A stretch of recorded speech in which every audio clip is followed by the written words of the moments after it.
अहिल्यानगरमध्ये नगर तालुका आणि श्रीगोंदा तालुक्याच्या दुष्काळी भागासाठी वरदान ठरणारी साखळी उपसा सिंचन योजनेला आज मंत्रिमंडळाने मान्यता दिली।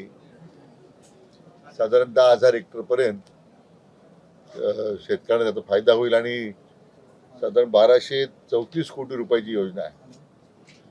गेली 7-8 वर्ष या योजनेचा पाठपुरावा आम्ही सर्व करत होतो आणि मला या निमित्तानं मनापासून माननीय मुख्यमंत्री महोदय देवेंद्रजी फडणवीस साहेबांचं विशेष आभार मानायचे आहे की योजनेत सर्वेक्षणाचं काम त्यांनी सुरू केलं होतं आणि आज योजनेला अंतिम मान्यता त्यांच्याच माध्यमातून मिळते।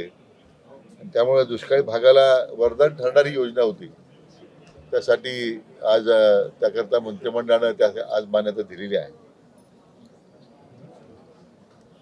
अहिल्यानगरच्या जिल्ह्यामध्ये राहुरी विधानसभा मतदारसंघामध्ये पोटनिवडणुकीकरता श्री अक्षय कर्डिले यांनाही भारतीय जनता पक्षानं आता उमेदवारी जाहीर केलेली आहे आणि अशा दोन्ही ज्या घटना आहेत त्याची माहिती आपल्यासमोर मी दिलेली आहे।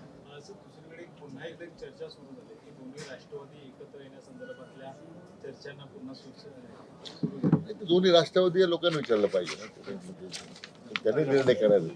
खासदार निलेश लंके यांनी तुमच्यावरती गंभीर आरोप केले की खासदार निलेश लंके जे आहेत शरद पवार गटाचे, त्यांचं म्हणणं आहे की 4000 एकर जमिनीचा घोटाळा आहे तो तुम्ही केलेला आहे। ते तो संपलेला आहे तो विषय। आता काय ते आता शेळ्या कळीला उतारण्याचं काम येते, बाकी काही नाहीये।